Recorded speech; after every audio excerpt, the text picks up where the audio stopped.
This is who should make this Team USA team. Obviously, the GOAT, Caitlin Clark, should be the starting point guard for Team USA. Duh, the best thing that ever did it. Caitlin Clark starting at point guard. Now, I have to ask you guys a serious question here. Do you honestly think the veteran players on Team USA, with all their gold medals and years of experience, are going to actually listen to Caitlin Clark as their captain? Or is this locker room about to explode? I want to hear your raw thoughts on this dynamic, because it is going to be fascinating to watch. So let me know in the comments below. Into things. We have been patiently waiting. We only got 13 games last season. They strung us along all year and told us the girl was day-to-day, knowing the girl wasn't playing. Caitlin Clark is officially back. Uh-oh, SpaghettiOs. Oh, man, get this CBA deal done, man. She about to crush y'all this year. She gonna crush y'all this year.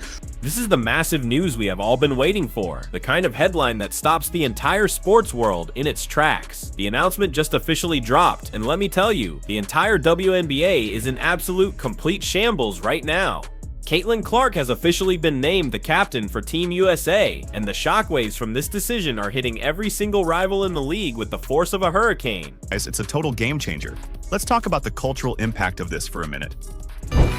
I guess I could if you want me to. All right, I got Christmas gifts here. Great. Courtesy of Yay. Panini. Bless you, Marvin. So this is the special Caitlin Clark Chronicled 100 card set. And it's the book, Caitlin Clark. You got the Time magazine cover in here. You have available at Target, target.com. and available soon at Dick's Sporting Goods and Panini. So everybody. We just saw Dan Patrick, one of the most respected voices in all of sports media, talking about her Panini trading card collection. He was literally telling people on his show, don't open it, keep it sealed. Why? Because he knows that Caitlin Clark isn't just a basketball player anymore. She's a financial asset. Everybody gets one. Now, Love it. question. Should we not unwrap them? I would not unwrap it if I were You keeping these, you keeping it in the package? you. I am.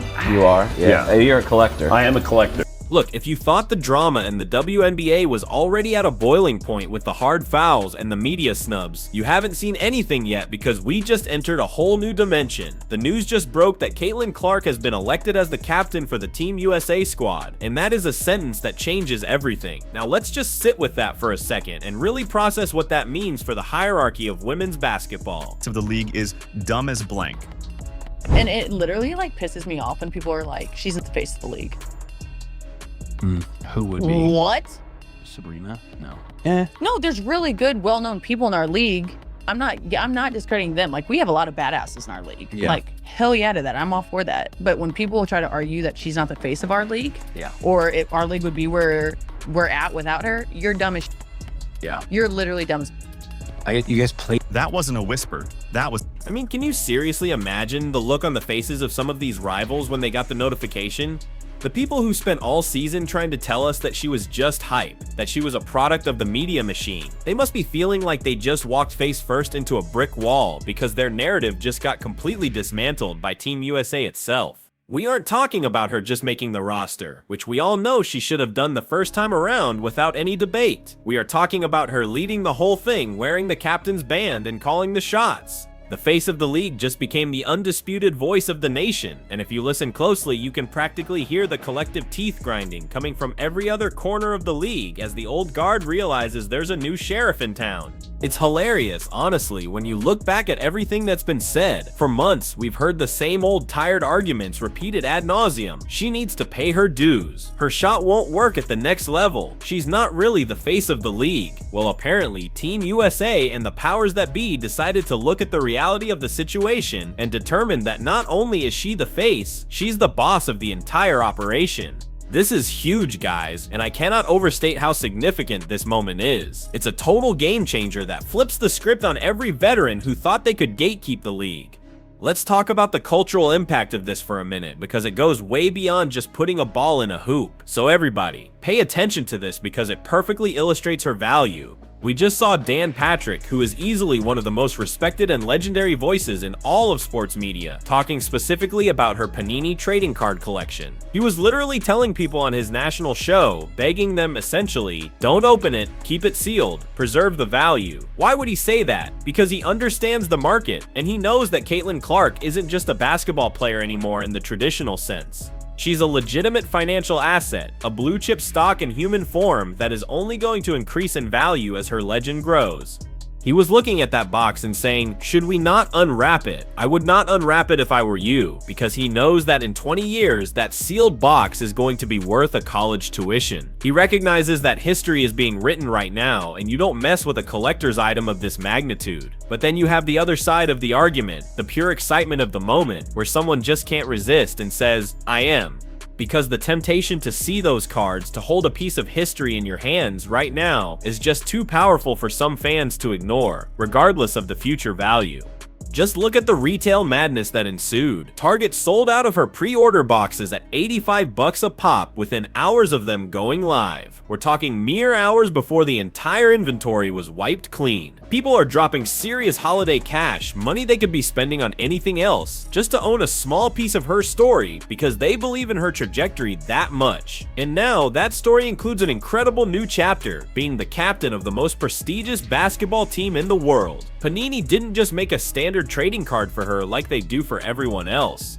And then we have Sophie Cunningham, and I have to give a massive shout out to Sophie because she is out here doing God's work by speaking the uncomfortable truth. She flat out said with zero hesitation that anyone who argues Caitlin isn't the face of the league is dumb as blank, and she didn't mince words about it. I guess that wasn't a whisper to be kept in the locker room. That was a shout from the rooftops. Sophie is clearly fed up with the fake news and the petty jealousy that has been clouding the conversation around the league all season long.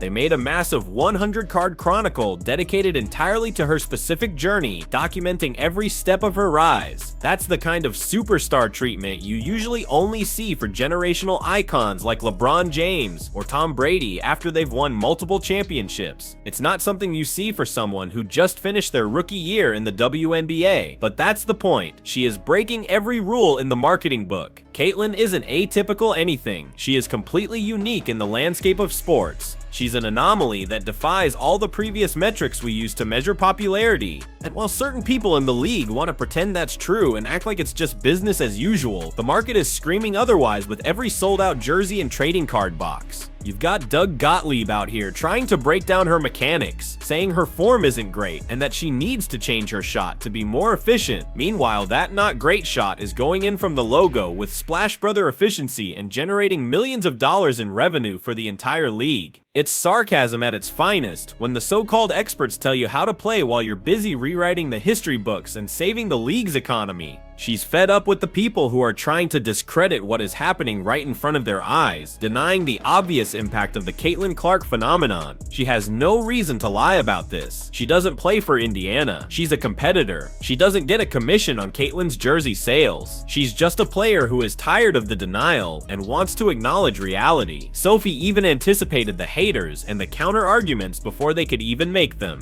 She knew people would immediately bring up names like Sabrina Ionescu or Aja Wilson to try and debate the point. And look, let's be clear, those are great players and absolute superstars in their own right. Nobody is saying they aren't badasses, as Sophie put it, because their talent is undeniable. But we have to make a distinction here. Being a great player and being the face of the league are two completely different things. One is about stats and wins. The other is about cultural relevance and gravity.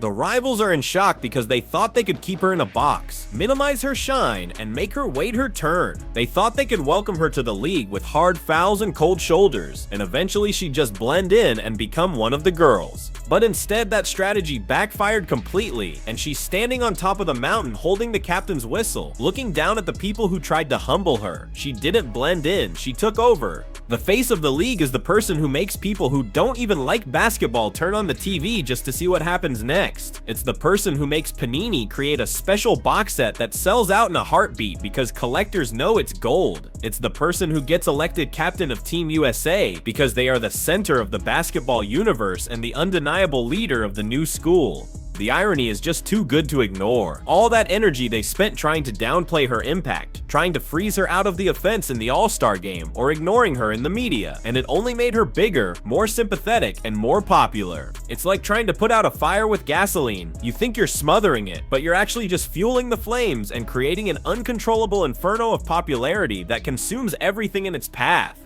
Every time someone sneered at her or left her off a list or made a snarky comment, the fans got louder in her defense and the business grew larger around her.